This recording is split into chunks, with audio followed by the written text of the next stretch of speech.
ಮೈಸೂರಿನಲ್ಲಿ ಮರಿವೀರಪ್ಪನಗಳ ಅಟ್ಟಹಾಸ, 80ಕ್ಕೂ ಹೆಚ್ಚಿನ ಮರಗಳ ಮಾರಣ ಹೋಮ.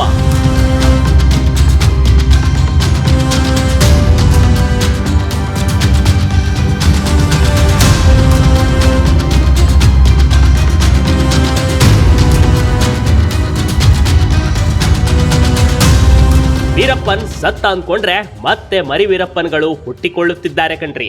ಇದಕ್ಕೆ ಜ್ವಲಂತ ಸಾಕ್ಷಿ ಎನ್ನುವಂತೆ ಮೈಸೂರಿನ ನಂಜನಗೂಡಲ್ಲಿ ಕಂಡು ಬಂದ ಈ ದೃಶ್ಯಗಳು.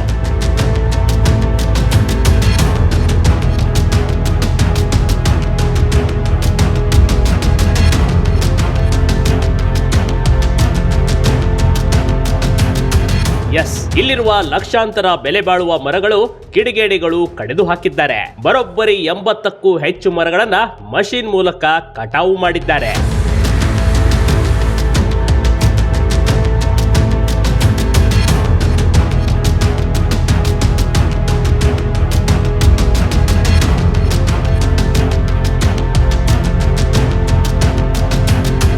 ನಂಜನಗೂಡಿನ ಕಪಿಲಾ ನದಿ ತಟದ ಸರ್ಕಾರಿ ಜಾಗದಲ್ಲಿದ್ದ 80ಕ್ಕೂ ಹೆಚ್ಚು ಮರಗಳ ಮಾರಣ ಹೋಮವೇ ನಡೆದು ಹೋಗಿದೆ. ಆದ್ರೆ ಅರಣ್ಯ ಸಿಬ್ಬಂದಿಗಳ ಗಮನಕ್ಕೆ ಬರದೇ ಇರೋದು ಇದು ದುರಂತವೇ ಸರಿ.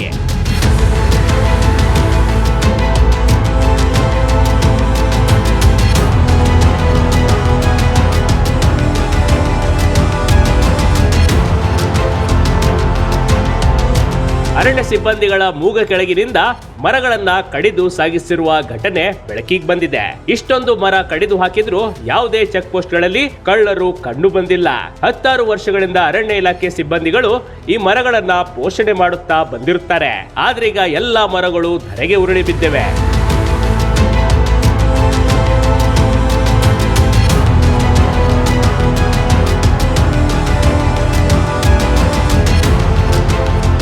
ಸ್ಥಳದಲ್ಲಿದ್ದ ಮರ ಕಡಿಯುವ ಯಂತ್ರಗಳನ್ನ ಅರಣ್ಯ ಇಲಾಖೆ ಸಿಬ್ಬಂದಿ ಜಪ್ತಿ ಮಾಡಿದ್ದಾರೆ. ಇದರಲ್ಲಿ ಹಯಾಜ್ ಅಹಮದ್ ಎಂಬಾತನನ್ನ ಬಂಧಿಸಲಾಗಿದೆ.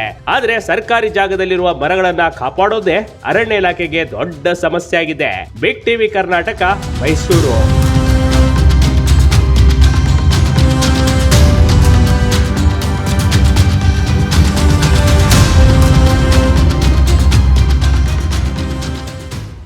ಬಿಗ್ ಟಿವಿ ಕರ್ನಾಟಕ ಯೂಟ್ಯೂಬ್ ಚಾನೆಲ್ಗೆ ಈಗಲೇ ಸಬ್ಸ್ಕ್ರೈಬ್ ಮಾಡಿ.